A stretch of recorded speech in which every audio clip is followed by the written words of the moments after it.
Hi everyone, welcome to week 5. This week we're going to be talking about higher level thinking again and how we can facilitate that using different technology tools. So let's get started. Last week we talked about the different kinds of thinking, and you will find out on your survey how you did and what your thinking preference came out on the survey.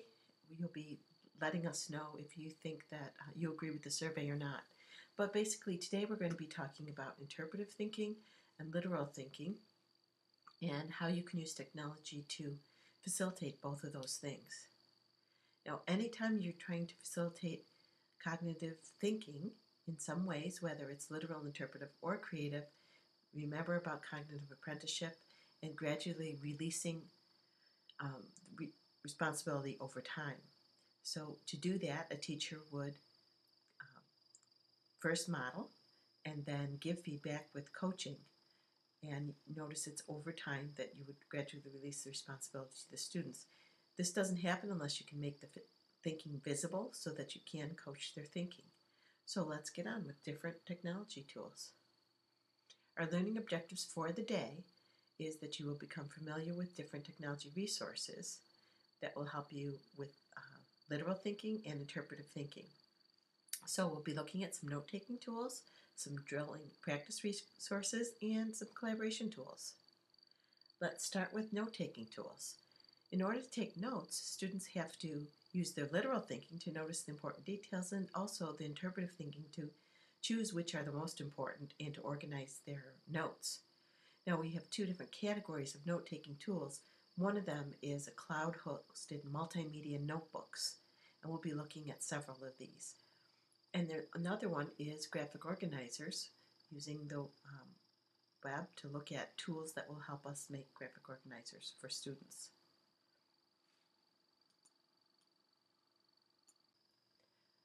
Let's start by looking at Google Drive. It's something that we've been using as a tool. Now think about it as a note-taking tool. In your Google Drive, you can create folders here. You can put notes within your folders. And then looking at your notes, we can make these interactive notes by inserting images here. See how I can insert an image and go find an image, say maybe on my desktop here. Choose the image and could not be uploaded. Let's try that again. Screenshot. Choose that image, and there's our image. So we can insert images into our notes, which is different than taking hand notes. We could also insert hyperlinks. So let's say I wanted this website to be hyperlinked to my notes. I can highlight it. And like we saw last week, making a hyperlink is not too hard to do. Highlight the words and then look for the hyperlink symbol. In this case, it looks like two little paper clips. It says insert link. Click on that, and now I'm going to paste the URL. Now I have a hyperlink in my notes. I can also draw images. I can insert a drawing here. And look what I can do. I can make shapes. Could be graphic organizer, all different things. I could put text in the shapes, and when I save it, your images are right in there.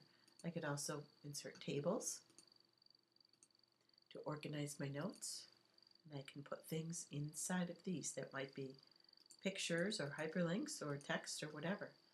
And the added benefit is that I can collaborate with others and share my notes with others.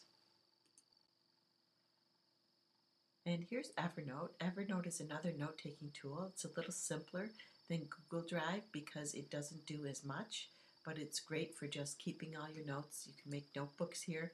I have Evernote on my iPad, and I have it in online, so I can get to it wherever I am. And I can add a note. I can put hyperlinks on these kind of notes as well. This one doesn't allow me to do pictures, but it will let me do basic notes. So Evernote is another good tool for taking notes. Other great note-taking tools will help students with graphic organizers or webbing tools. This helps them to organize the information once they figure out what's the important information. There's many of these tools, but let's look at a couple of them. Here's one, Bubble Us. And you can see that students can add more bubbles. They can move the bubbles around so it's interactive. They can decide what goes with what. There's other resources like this one called Glyphy, where they can move things around. And there's a lot of different choices within that program. Or Poplet, this is an app and an online resource. So you might want to check that one out. And here's one, Webspiration. This one costs, but it's worth it. It's a great tool, so you might want to look at that when it's the workshop time. And then Smart Notebook is a software that can be used on any computer, Mac or PC. You can use the Smart Notebook things on Smart Exchange online or just directly on the computer. But what's nice about the Smart Notebook software is it is interactive and you can move things around, so it helps students to organize the information once they've figured out what the most important information is. And now we get to my favorite. That's the collaboration tools. I think this is a game changer in education. As students start to collaborate with each other and they can create meaning together with others, with the teacher, and with their peers. There's so many great collaboration tools out there. We're just going to explore a few of them today. But Web 2.0 really revolutionized the whole world. The old web was just static and you could read it, maybe click on a hyperlink, but now the web is interactive and you can collaborate with the web and become part of it. The web really is us. So let's look at some of these tools. We'll be using our literal, interpretive, and sometimes creative thinking in these collaborations. Now today in your workshop, one of the things that we're going to ask you to do is to collaborate in our filter bubble experiment. So in Google Docs, it allows us to collaborate and we can add these comments. So by clicking on one of these, then we can add a comment and onto the document. So look at the document, see what you notice, what's the difference between these, what's the same, and write some kind of comments on the outside. That's our collaboration tool. Now another great collaboration tool is VoiceThread. We'll be using that later today as well. Here's an example of VoiceThread projects that my third grade students did in one of the schools that I work in. And what they did is did their research like they normally would do. They used PebbleGo to do the research and find out about an animal. Then they wrote the reports and they drew a picture. And once they did that, they were able to open up VoiceThread on the iPads and then click on, take a picture, write a comment, and then you'll notice that the student is reading his report and the other students around him are commenting. And there's lots of ways to comment. My name is Jacob, and I am doing the report on the poison dart frog. Okay, so and you can see this student commented by using text. I never knew poison dart frogs poison could. Okay. I never knew poison dart frogs. So you notice he was speaking, and so VoiceThread is a great collaboration tool. You can put whatever you want in the middle, and then people can come around the outside and comment about whatever's in the middle. We'll be using that later today. Another collaboration tool, great tool, is a blog. We're using a blog for our research learning journey, but there's a lot of good reasons to use blogs. In this example, it was a 7th grade science class, and each student had to make a blog about a genetic disorder, but from the point of view of either someone with the disorder, someone, a parent of someone with the disorder, or they could be the evil disease itself and write a blog from the point of view of the disease and what they're doing to these people. So as you can see in this blog, this student, she's taken the information, she's not plagiarizing. She can't copy and paste off the internet because it has to be in the voice of whatever she chooses. So here, she is writing from the voice of the parent who has a baby with this disorder. And you can see she's highlighted the things that had to be in her blog so the teacher can correct it. But it all is seamless. And you'll see it all seemed to go by in a blur, although as soon as we saw her, we noticed that she had widely set eyes, low set ears, and a very small round face. Her cry almost sounded like a cat.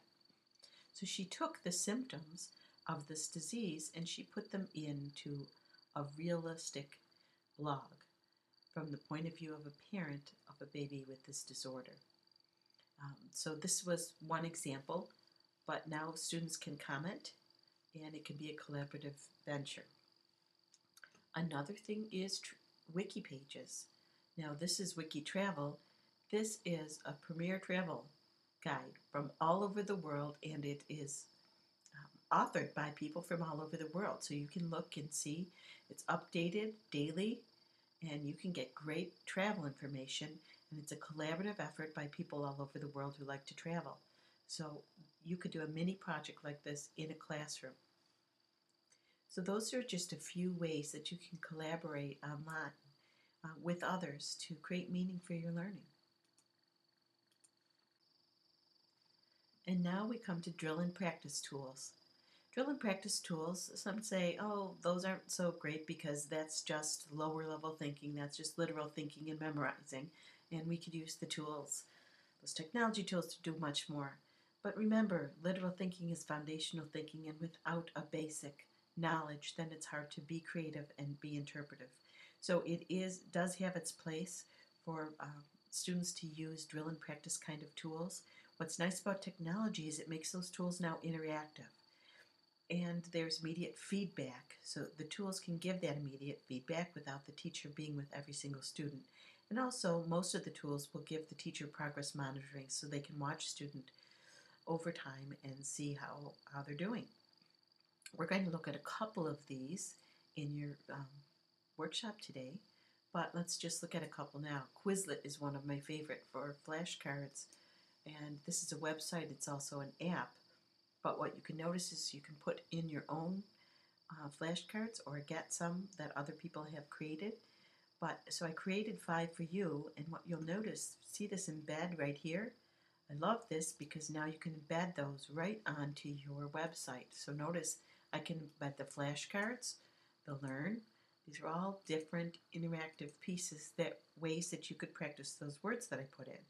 So here's a great tool where teachers can make interactive drill and practice kinds of things for their websites, or creates sets for students and let the students practice. Now another one that teachers absolutely love if they're math teachers is this 10 Marks website. With this in mind, we designed 10 Marks Math, the most helpful and intuitive virtual teacher's aid imaginable. After covering a topic in class, you can assign it on 10 Marks, which is mapped to standards and your lesson plan. Students can watch video lessons and get hints while working on assignments, instant help as soon as they need it.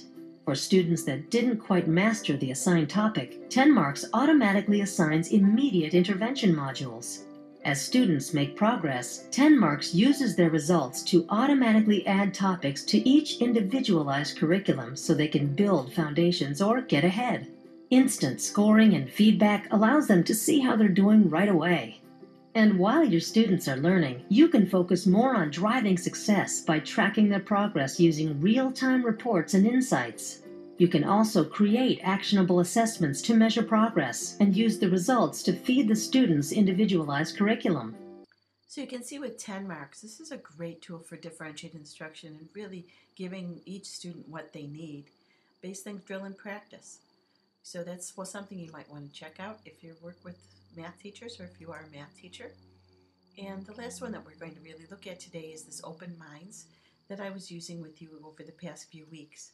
In this website, you can create your own vocabulary lists. And you notice that you can match them up to Common Core standards over here. But when you create your new lists, like I did with technology terms here, so you can add different terms. When you add a term, you have all these choices. The more things you add here, the more games that students can play with them. This website takes those things and turns them into the games. So then you can assign them to your students. So I assigned them to this class. And this is what you see when you log on, and then you were able to click on these and play the games. So as a teacher, you can create your own account, upload your students. Here's where in classes you can upload your students, you can get reports. so I can take the what happened last week with all of you, and I can get all kinds of reports from individual students. Click on any one individual student and get a report about how they're doing with those words. So we looked at some collaboration tools, some drill and practice tools, and some note-taking tools. And now it's time for your workshop. In this workshop, you're going to be exploring those note-taking resources and writing some conclusions in your classroom discussions. Then you're going to go into Google Docs and open this document. Notice when I right-click on this and open it in a new tab, I can keep going back and forth and use the tab browsing. So you're going to this and comment on those things. Then you're going to go into this discussion. I'll right-click on it, open it in a new tab, and now I have the discussion. So in our forum discussions now, we already have people. Looks like people are already in there, and you can write in there. Okay. Then for VoiceThread, you're going to watch the introduction here. You're going to sign up, and then you can use VoiceThread to brainstorm ways to use this in your discussion board. And here you're going to click on that, open the link in a new tab, and as long as you're signed into your account, you're going to have a chance to comment over here. Okay, so you'll just add comment right here.